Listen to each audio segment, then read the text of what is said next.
सारिकाज रेसिपीमध्ये तुम्हा सर्वांचं अगदी मनापासून स्वागत आहे। आजच्या व्हिडिओमध्ये आपण एकदम चमचमीत अशी तोंडाची चव वाढवणारी अशी एक रेसिपी बघणार आहोत, ती म्हणजे आंब्याची चटणी। तर त्यासाठी काय काय साहित्य लागणार आहे ते आता बघूया।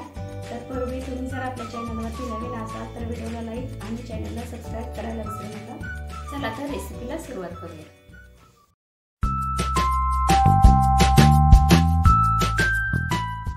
आंब्याची चटणी बनवण्यासाठी या ठिकाणी मी एक कैरी घेतलेली आहे। सध्या बाजारामध्ये छान कैऱ्या आलेल्या आहेत। आता आपण आंब्याची साल काढून घेऊन आपण मिक्सर मधून बारीक चटणी काढून घेऊया। बघू शकता अशा प्रकारे मी साल काढून घेतलेले आहेत। आता आपण लगेच बारीक बारीक कट करून मिक्सरच्या भांड्यामध्ये टाकून बारीक पेस्ट काढून घेऊया।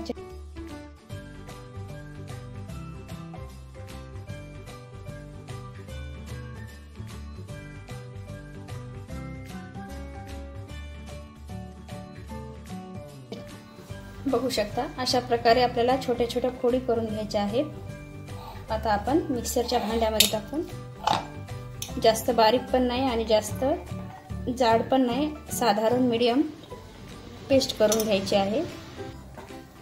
यामध्येच एक कट केलेला कांदा घालायचा आहे। बघू शकता अशा प्रकारे आपल्याला जाडसर असतानाच यामध्ये थोडीशी कोथिंबीर टाकून घ्यायची आहे। 1 चमचा लाल तिखट,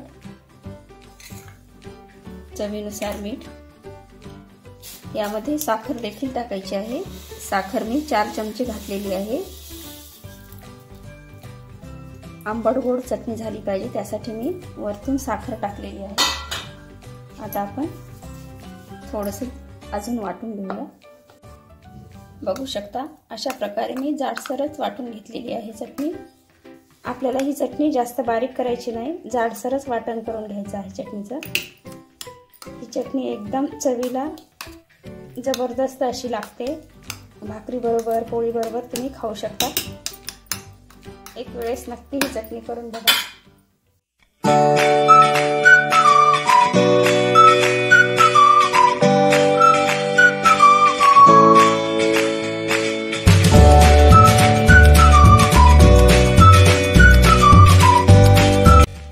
झटपट होणारी अशी ही आपली चमचमीत आणि एकदम चटपटीत अशी चटणी रेडी झालेली आहे।